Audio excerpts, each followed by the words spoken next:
Nadie me pidió que siguiera guardando notas cuando me jubilé de la capellanía del Hospital General de Tlatelolco. Pero a los viejos nos queda el vicio de anotar lo que la memoria empieza a deshilachar. En mis cuadernos la tinta parece más lenta que antes, y sin embargo hay casos que vuelven con la exactitud de un reloj de guardia. Algunos dicen que, en los hospitales, las paredes escuchan mejor que los oídos. Testigos aseguran que cierta clase de historias se cuentan solas, arrastradas por el olor de cloro y el zumbido de las lámparas. Según los archivos parroquiales, en el otoño de 2015 llovió más de lo normal en la ciudad. El pavimento de Tlatelolco tenía un brillo terco, y la capilla del primer piso, con su Virgen de Guadalupe a medio ennegrecer por la cera, olía a pétalo aplastado. Fue ese otoño cuando conocí a Tomás Beltrán. Tenía 74 años y una educación de las que ya no se fabrican. La cortesía de los mecánicos de barrio que aprendieron a leer los ruidos del motor como si fueran latines. Entró por complicaciones respiratorias. La neumonía se le había pegado como un perro cansado y el corazón, decían, comenzaba a perder la paciencia.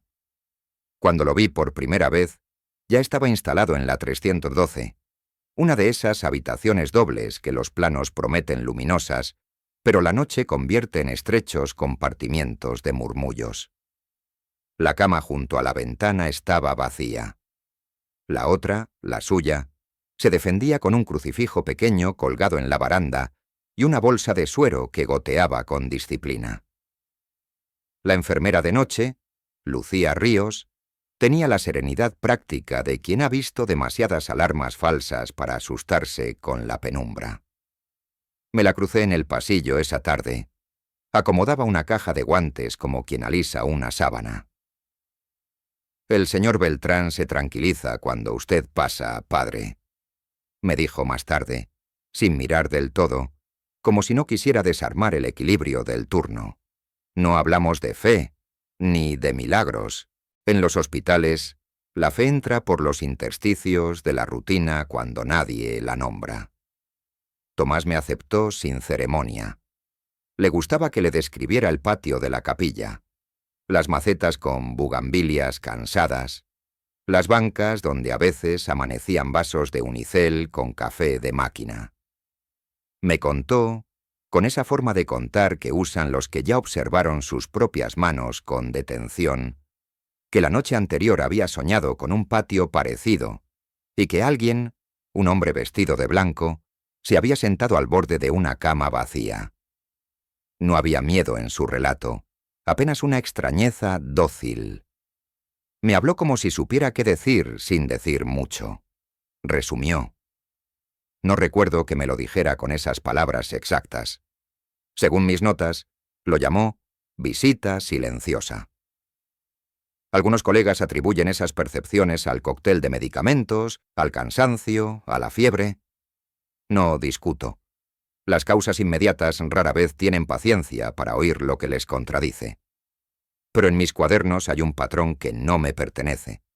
Vuelve la hora, el pasillo, la posición de las sábanas, cierta economía de frases. 03:12. A esa hora dicen los guardias, el ascensor más antiguo del bloque C suena distinto, como si se parara a pensar entre piso y piso. A esa hora la ciudad baja un diente el rumor, y los autos de eje 2 norte se vuelven sombra sin claxon. A esa hora en la 312 se oyen a veces dos silencios, el normal, que acepta su lugar, y otro que parece recién llegado. Esa primera noche de mi relato, yo no estaba presente. Puedo reconstruirla por Tomás, por Lucía y por un ordenanza supersticioso, Julio Pacheco, que empuja carros de ropa con devoción. Tomás asegura, y lo anota con firmeza mi mano temblona, que antes de dormirse, mientras la gota del suero se tomaba su tiempo, sintió el peso mínimo de alguien sentándose en la cama de al lado. No vio el rostro con claridad, apenas la geometría del blanco, tela batista, dobladillos anchos, una vieja costumbre de planchado.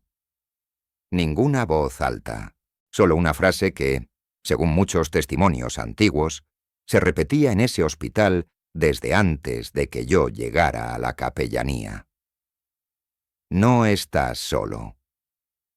Después una segunda que yo mismo escuché de labios cansados, muchas veces casi como un parte médico que encontrara consuelo en la burocracia del tiempo. Descansa, ya llegará el turno del alba. A la mañana siguiente, cuando pasé, Tomás tenía los ojos limpios, pero el gesto de quien teme perder lo que recuerda si lo pronuncia. Lucía, según mis notas, negó con paciencia. No había registro de acompañantes. La cama junto a la ventana seguía asignada como libre en el sistema. El conteo nocturno no reportó movimiento. Nadie, en la hoja de enfermería, anotó una visita. Julio, sin embargo, evitó mirar a la habitación cuando pasó con la ropa limpia. Hay supersticiones que el uniforme no desinfecta. Fue entonces cuando apareció lo que no parecía querer aparecer. No sé si llamarlo prueba. Los hospitales producen papel como los árboles producen sombra, y sin embargo algunas hojas brillan más que otras. Tomás, moviendo con cuidado la mano izquierda, me mostró la etiqueta de plástico que cuelga de la línea de suero, con la tinta medio corrida por la humedad.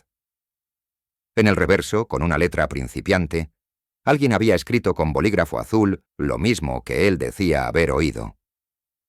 No estás solo. Nadie reclamó esa caligrafía. Lucía dijo que no era su letra. Julio juró por sus santos que no toca lapiceros, salvo para fichar el horario. Sé que un vecino pudo escribirlo, o el propio Tomás para darse ánimo, aunque me enseñó las manos con el pulso todavía demasiado obediente al goteo como para maniobras de madrugada. Esa mañana lloviznó desde temprano. El pasillo que conduce a la Merton 12 conoce una luz infeliz cuando el cielo se decide por la llovizna. Todo adquiere una nitidez sin calor, como si la limpieza fuera un género de penitencia. En la pared del lado derecho, a la altura de la mitad del corredor, cuelgan los retratos de los donadores más antiguos. Médicos que regalaron equipos, familias que dejaron una beca, enfermeras con más años que la propia institución. La primera vez que acompañé a Tomás hacia el baño, lo vi detenerse un segundo frente al retrato más antiguo, un marco de madera oscura que el barniz no alcanza a salvar del tiempo. Dr. Ramón Armenta, 1948-1999. La fotografía lo muestra sin el gesto triunfalista de los homenajes, la mirada de alguien que aprendió a andar de noche sin hacer ruido. Tomás, al regreso, dijo muy poco, y en eso consistía su decir.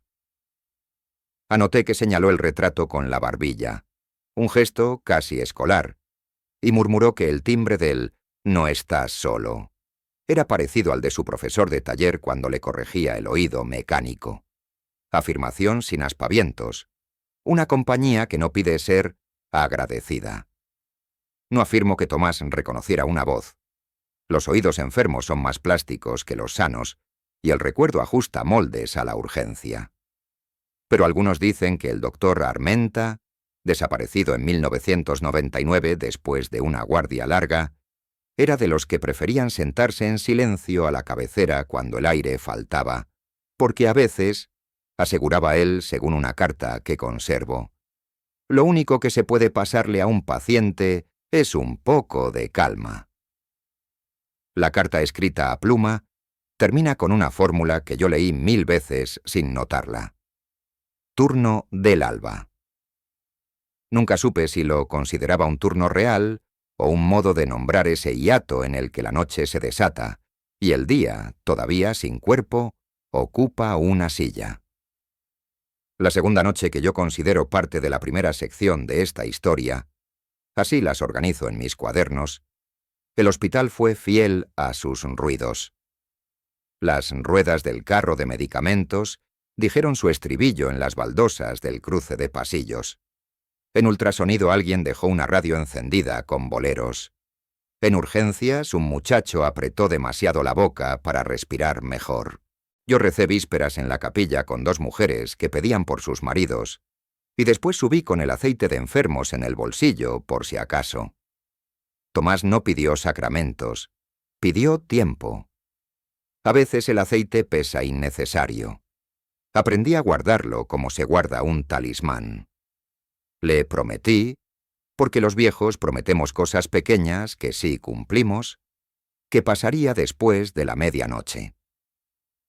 Mi promesa quedó escrita en la esquina de una hoja cuadriculada. La doblecé con un cuidado inútil y la metí en el bolsillo del pecho. Dicen que en la 312, la cortina entre camas suena más áspera que en otras. Se debe, explicó una vez Mantenimiento, al riel antiguo. A medianoche la cortina se movió con un viento que no venía de la ventana. Lucía aseguró que el ventanal seguía trabado para evitar accidentes. Y Tomás, que llevaba 1 hora intentando dormir, dejó de pelear con la almohada.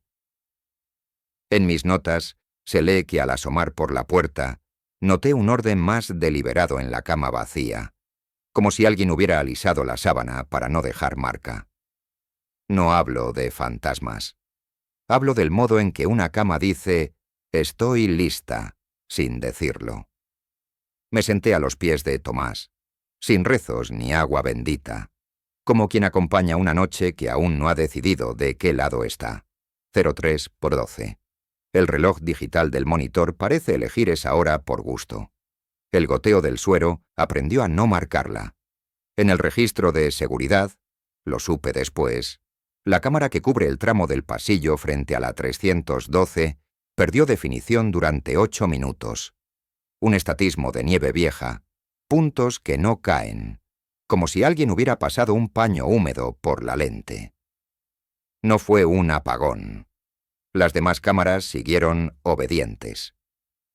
Un técnico dejó un reporte con palabrería de interferencias. A mí me bastó la coincidencia para subrayar con rabia la hora en el cuaderno. No diré que vi una figura sentarse en la cama contigua, porque no vi nada que un juez aceptara. Diré, en cambio, que las sábanas hicieron ese gesto delicado que hacen cuando reciben un peso prudente, un descenso de 1 centímetro apenas. Ese pequeño valle que no perturba y, sin embargo, existe. Diré también que el olor cambió, no al perfume ni a la humedad habitual del tubo de oxígeno, sino a tela limpia guardada demasiado tiempo, una fragancia sin marca, anterior a la industria. Tomás no me miró. A veces los enfermos creen que si miran una presencia, la desbaratan. Se llevó la mano al pecho como para atrapar esa calma que llega cuando uno cede. Y yo, que había decidido ser pared y no persona, escuché lo que los viejos llaman el ruido de una frase más que la frase misma. Un ritmo, una cadencia que había leído en cartas guardadas en la sacristía. No puedo jurar que se pronunciara, pero mi mano, ya vieja, escribió en automático «turno del alba» en el margen, como si una parte de mí temiera olvidar el orden de las palabras. Cuando encendieron las luces del pasillo porque alguien en la 309 pitó de más, el valle en la sábana había desaparecido. Me puse de pie con la lentitud que requiere el papel de testigo. No hace falta dramatizar. Vi entonces algo que ni el escepticismo ni la fe me ordenan, solo la costumbre de fijarme en las cosas pequeñas. Al pie de la cama vacía, junto a la rueda, una pequeña pieza de plástico que al principio confundí con un botón de control remoto. La levanté. Era una tapita blanca de antiguas vías intravenosas, de esas que ya casi no se usan porque los modelos nuevos traen otra rosca. No era imposible que hubiera rodado allí desde una curación anterior. No era imposible casi nada. En mis años aprendí que lo improbable convive mal con las noches largas. Tomás durmió de un tirón después de esa hora y media sin forma. Lucía entró con su libreta y el bolígrafo que le cuelga como una medalla. Revisó signos, acomodó el suero, Negó otra vez con la cabeza a mi gesto de «Alguien estuvo aquí». Nadie reportó sombras. Nadie oyó pasos. A veces el turno de la noche se defiende de las historias como puede, con casillas llenas, con firmas rápidas. Yo anoté: no hay pruebas, hay precisión. La precisión de las coincidencias, la hora, la cama alisada, el olor a tela vieja, vale menos que una fotografía, pero más que un presentimiento. Al salir de la habitación, volví a detenerme frente al retrato del doctor Ramón Armenta. El vidrio, con su capa fina de polvo, reflejaba el pasillo como un río donde nada cambia. Dicen las actas que Armenta murió en 1999, un domingo de lluvia, después de una guardia que se alargó por una neumonía tozuda. Testigos aseguran que su última ronda fue silenciosa, que prefería mirar el monitor 2 minutos más para no asustar a los familiares. En la capellanía conservamos 2 cartas con su firma.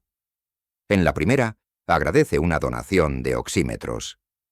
En la segunda, y esto lo transcribo porque el papel una vez se me deshizo entre los dedos, concluye así: hay noches que no admiten otra cosa que estar presentes. Para esas, me asigno el turno del alba. No hay teología en esa frase. Hay un oficio. Los días siguientes a esa segunda noche tuvieron la cualidad de los pasillos recién encerados. Parece que todo está en su sitio, pero uno resbala. Tomás empezó a hablar menos y a mirar más hacia la ventana, aunque la vista era pobre. Un costado del edificio contiguo, un rectángulo sucio de cielo. Una tarde, cuando el sol se racionó un poco más generoso y el espejo del lavamanos devolvió una luz blanda, ocurrió el detalle que me empujó a tomar en serio lo que ya tomaba en serio. Lucía cambió la sábana de la cama contigua. Sí, la cama oficialmente desocupada. Y al sacudir la tela, salió disparada una pequeña pieza metálica. Una antigua botonadura de bata médica, de esas con la marca grabada en una letra que ya no se usa. Lucía la atrapó en el aire con reflejos de oficio. «De mantenimiento, seguro», dijo, y la dejó sobre el buró como quien deja un alfiler. Julio, al recoger la ropa sucia, la evitó con un rodeo tan grande que me hice el distraído para no avergonzarlo. No he dicho que Tomás mejorara, tampoco que empeorara. Diré, para ser justo con la realidad, que se aquietó, y esa cualidad, entre nosotros, significa que el mar dentro de un organismo ha pactado una tregua sin fecha. Me pidió que le leyera un fragmento de una oración que yo repito desde joven y que en labios cansados suena distinta. «Señora, que tu sombra no me falte». No la terminé. Sentí que la frase, pronunciada completa, cerraba algo que aún no debía cerrarse. No hay superstición en esto. Hay delicadeza. Esa noche no subí. Atendí un llamado en urgencias y después un bautizo de emergencia que me agarró sin agua en la cantimplora. Cuando por fin pude sentarme en la capilla, la vela del lado izquierdo temblaba como si alguien hubiera cruzado sin ruido. Encendí otra, por puro gesto. En el pasillo, a esa misma hora, 03:12, el vidrio del retrato de Armenta emitió, según reportó más tarde Seguridad, un chasquido sordo, como hacen los marcos cuando el aire pierde peso. Ningún vidrio se rompió esa noche. Aún no. Hay historias que aceptan ser contadas en un solo trazo, y otras que se resisten como una sábana mal tendida. Esta, a partir de cierto punto, se negó a enderezarse. Según los archivos del hospital, los que existen, los que sobrevivieron a los traslados de oficina y a los celos de los jefes de área, la 312 siempre fue una habitación corriente. No figura en reportes de incidentes, no carga con anécdotas que alimenten leyendas internas. Sin embargo, algunos dicen que la rutina es solo una forma de amnesia. El edificio recuerda por los bordes, en detalles minúsculos que nadie firma. Yo, que ya sabía que el reloj interno de la historia marcaba 0312 con una exactitud indecente, comencé a fijarme en lo que quedaba fuera de cuadro. La mañana siguiente a aquella segunda noche, sin sobresaltos visibles, fue de sol ralo, un resplandor que no calienta. Me encontré a la doctora Adriana Salcedo junto al dispensario, con la bata cruzada como un gabán demasiado blanco y la determinación de quien va a negar lo que prefiere llamar autosugestión de pacientes. No me discutió. Médicos y capellanes, cuando no se estorban, se reparten los silencios. Testigos aseguran que la doctora es buena en lo suyo y que cuando una cifra no cuadra, vuelve a empezar. Ese rasgo, en un hospital, se agradece aunque irrite. Le pedí permiso para ver el libro viejo de ingresos que todavía conserva el sello de 1998-2001. Una reliquia que, por pura terquedad, no pasó a formato digital. Son páginas de cartón con casillas trazadas a regla, tinta que ya no es negra sino un marrón resignado. A media mañana lo abrimos en la jefatura de piso, sobre una mesa con la madera marcada por vasos y grapadoras. Buscaba nombres, pero encontré frases. En el margen de una anotación de octubre de 1999, justo bajo el apellido de un paciente pulmonar que falleció en guardia, alguien escribió con letra firme: turno del alba cumplido. No era un comentario médico, no llevaba firma reglamentaria. Lo subrayé como si la tinta pudiera volver a hablar.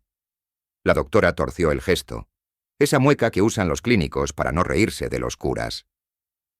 Costumbres de antes, dijo. Yo asentí, porque las costumbres de antes se parecen a las supersticiones de ahora, y a veces son la misma cosa con distinto uniforme. Bajé a la capilla con el cuaderno bajo el brazo. El aire olía a cera y a pies mojados. Afuera había llovido un rato, y los pasillos traían el rumor de los zapatos que deshacen charcos. En la sacristía conservamos carpetas con cartas de agradecimiento, esas que ya nadie escribe y que cuando aparecen parecen un error de época. De 1996 a 2000 hay un manojo distinto. El papel es mejor, el trazo más paciente. En 2 de esas cartas se repite la misma fórmula al despedirse. Gracias, doctor, por quedarse en el turno del alba. No hay apellido, no hay membrete. Solo una inicial volteada en tinta de pluma que podría ser R o A, según el ojo. No me seducen los enigmas fáciles. Las iniciales son las baratijas de los cronistas malos. Pero hay coincidencias que se sientan en la silla y no se levantan. Con Tomás esa tarde hablamos menos. Se aquietó todavía un poco más. No era paz ni rendición. Era ese recogimiento que a veces aparece en los enfermos cuando posponen la pelea para escuchar algo que no saben de dónde viene. Pidió, según mis notas, que dejaran la cortina entre camas corrida solo hasta la mitad para que el cuarto respire. No sé si lo dijo así. La frase me gusta, y quizá mi mano la adornó con el pudor de los viejos que prefieren los eufemismos. Lucía aceptó sin comentario. En su libreta, la línea de la 0300 a 0400 permaneció limpia, como si el lapicero se negara a profanar esa franja. A media tarde fui a seguridad. Les pedí, sin formalidades que entorpecieran, ver lo que se pudiera de la cámara del pasillo frente a la 312. No hago bien en pedir favores así, lo sé, pero en los hospitales la cortesía consigue lo que la jerarquía estropea. El guardia de esa semana, Méndez, un hombre de hombros curvos y manos muy limpias, buscó en el monitor con los dedos indicadores como si tocara un instrumento. La noche anterior me mostró 03.12, 03.20, se pixeleó con nieve burda. Interferencia de la vieja caja, dijo. No insistí. Pedí en cambio la bitácora de climatización del piso. Un técnico de mantenimiento, Ortega, dejó constancia de descenso de 1.8 de Gaussiano en pasillo ala B, frente a 312, entre 03.08 y 03:15. La casualidad es una forma de pudor que la realidad usa para no parecer impertinente. Yo, por si acaso, lo anoté con rabia mansa. No me malinterpreten. No perseguía un fantasma. Pocos años en un hospital bastan para aprender que los fantasmas son más aburridos que los detalles. Perseguía, si algo, la palabra que faltaba para mirar a Tomás sin apelar a consuelos de cartón, porque el consuelo, mal administrado, es una forma de abandono. Subí con mis apuntes y encontré a Julio Pacheco empujando un carro de ropa limpia, como quien empuja una mesa de altar. Los ordenanzas verdaderamente útiles se parecen a los sacristanes. Entienden la liturgia de la limpieza. Julio dejó el carro en la puerta y no entró. Hizo un movimiento con la barbilla hacia el interior, ese gesto antiguo con el que los pobres señalan para no señalar. En la cama vacía, sobre la sábana alisada por Lucía, alguien había dejado, o había quedado, una hilacha rígida de hilo blanco, de esas que, cuando se plancha mal un dobladillo, se queman y quedan con un olor a algodón tostado. La tomé con los dedos. El olor estaba ahí, mínimo, el de una bata vieja planchada con cuidado. Nadie firmó esa hilacha. La arrojé a la basura con la teatralidad inútil de quien sabe que no convenció a nadie. La doctora Salcedo no peleó conmigo. Peleó con su propio amor por los datos. Aceptó, con desgana honesta, volver a historias clínicas. En una carpeta rescatada de un archivero cojo apareció lo que necesitábamos y no necesitábamos. La nota manuscrita de un interno de 1999 que refería la muerte serena de un paciente en la antigua 12 del ala B y agradecía al doctor R.A. haber permanecido sentado hasta la salida de los camilleros. No digo que sea la prueba. Digo que, si uno quisiera construir una fábula, elegiría materiales menos modestos. La antigua 12 me detuvo. Según planos, la redistribución del piso en 2004 cambió la nomenclatura. La vieja 12 pasó a ser 312 con la ampliación del bloque C. El número no fabrica misterio, pero le fabrica memoria. Esa tarde, Tomás tuvo fiebre moderada. No de esas fiebres que buscan drama, sino una brasa tímida en la frente. La respiración adoptó un compás más corto. Algunos dicen que, en ese compás, uno aprende a medir su propia vida por lo que no cabe en el reloj. Pedí permiso para quedarme un rato largo. Lucía dejó una silla baja junto a la cortina. Desde allí la ventana se insinúa como una promesa desganada. El pasillo traía en oleadas la música de una televisión encendida en la sala de espera. Una telenovela con risas enlatadas que, por contraste, volvía al cuarto más digno. 0312 no llegó de golpe. Llegó por partes. Primero un cansancio en el aire, como si la habitación hubiera hecho demasiados esfuerzos para parecerse a un lugar cualquiera. Luego, una claridad mínima en el borde de la cama contigua.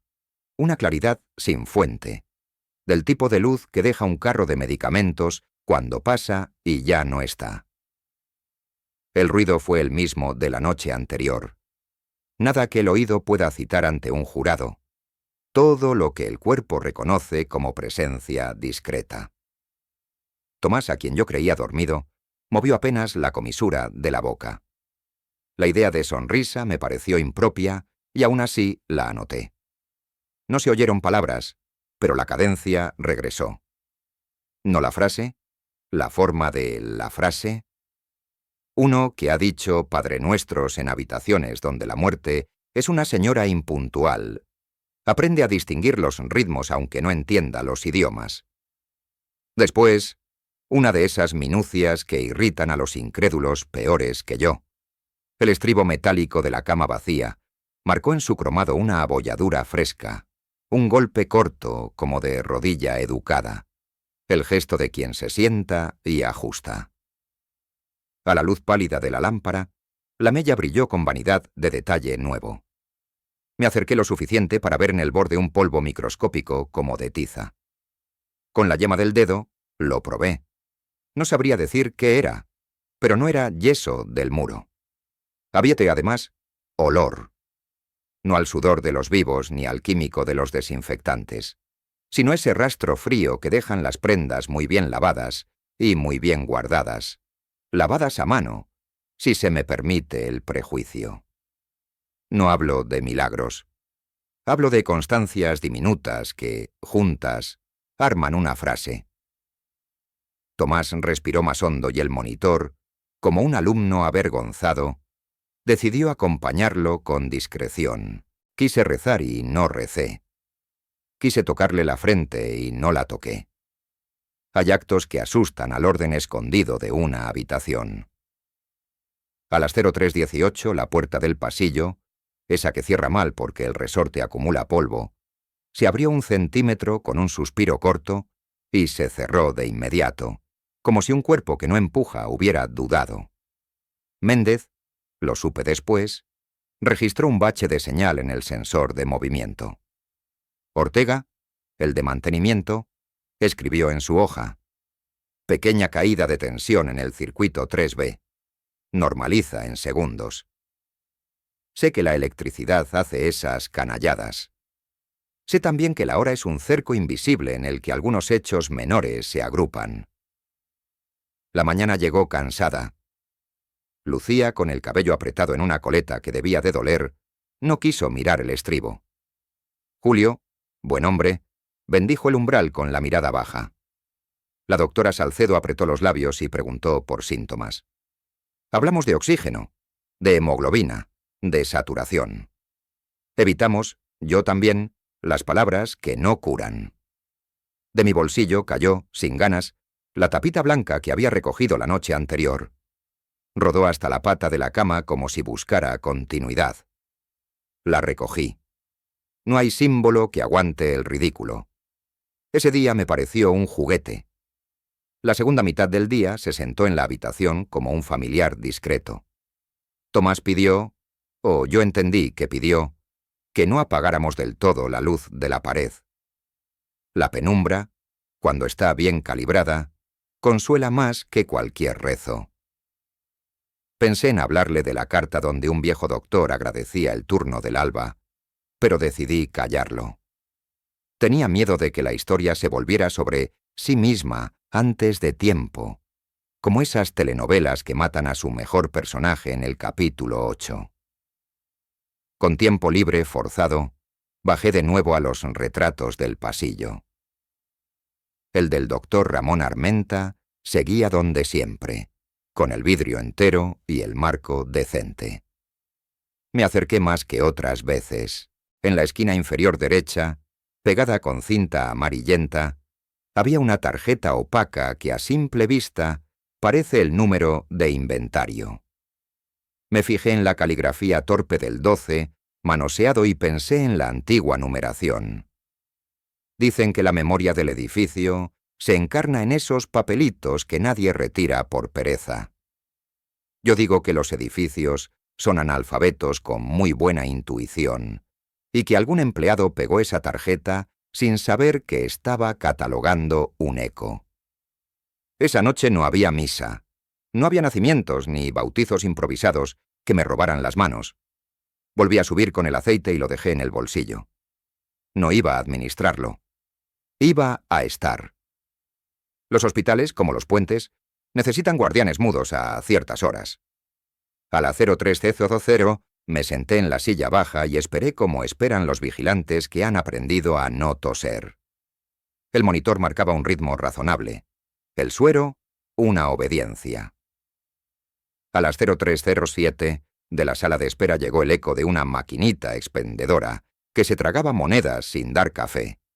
A las 03:10, un carro de no sé quién rozó la pared con una delicadeza culpable, la señal inconfundible de que alguien hace su trabajo bien.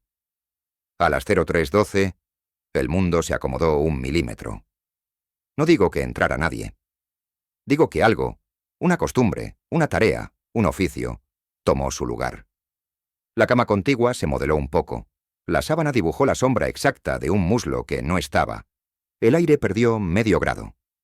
Si se mira desde afuera, no pasa nada. Si se mira desde adentro, ocurre todo lo que puede ocurrir sin ruido.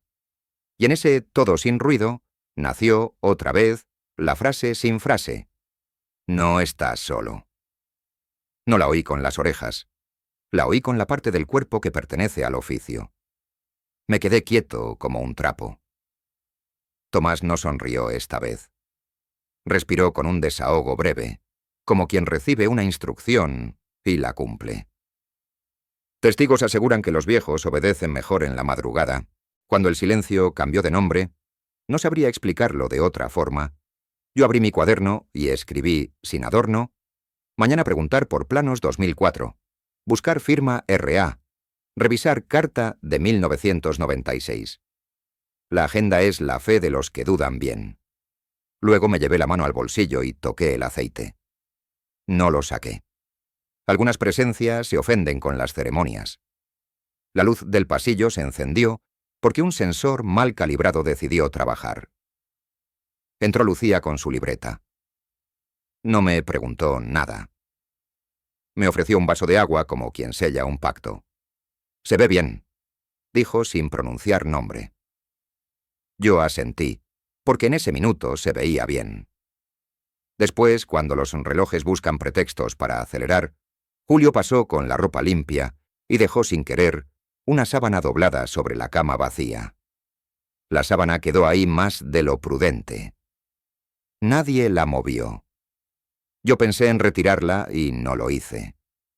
La habitó un pliegue leve, un peso de nada, un pálpito que se parecía a la rutina de alguien que vuelve al turno aunque no tenga reloj. Lo que ocurrió después pertenece, quizá, a la colección de daños colaterales con los que los edificios nos recuerdan que están vivos.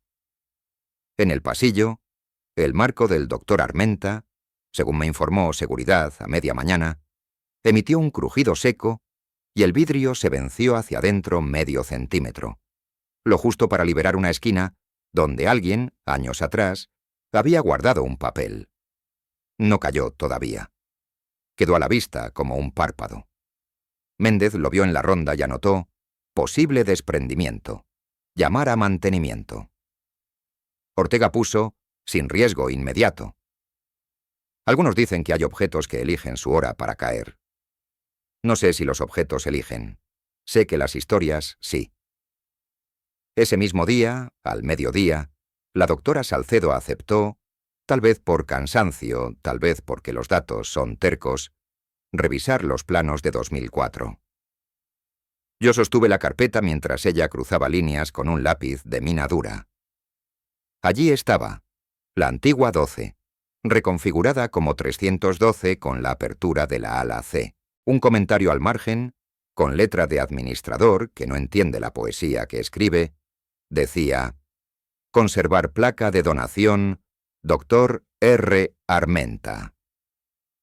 No sé por qué esa línea me emocionó como si fuera un verso. Conservar una placa es la manera más pobre de conservar una presencia, y aún así en los hospitales no tenemos otra. Tomás, esa tarde, cerró los ojos por largos tramos. No dormía. Esperaba. Hay esperas que son laboriosas como una guardia. Pedí a Lucía que me avisara si la temperatura le bajaba demasiado. Julio dejó un vaso de agua en la mesa de la ventana. Un gesto doméstico que, en un hospital, equivale a una caricia. No hablé con Tomás de nadie ni de nada. Le conté en voz muy baja cómo a veces, en la madrugada, el eje 2 norte suena como un mar que no sabe llegar a orilla. No respondió. Respiró con una fidelidad que daba pena. Esa noche a las 03:12, la historia volvió a ponerse de pie. Pero eso pertenece a la parte 13. Antes, la 312 nos entregó un último detalle que aún hoy me acompaña cuando apago las luces de mi cuarto. Entre el colchón y el estribo de la cama vacía, Lucía encontró, sin probar curiosidad extra, una etiqueta de tela desgastada, el resto de un nombre bordado a mano en hilo azul. R.A. No la fotografiamos. La pusimos en un sobre de la capellanía sin fecha y sin ceremonia. Testigos aseguran que, cuando uno guarda algo sin fecha, acepta que lo que guarda no quiere ser probado sino acompañado. Yo, que no hago milagros ni los identifico, subrayé en mi cuaderno: el edificio recuerda. Y esperé el alba, con la certeza de que, en este caso, el turno no era mío.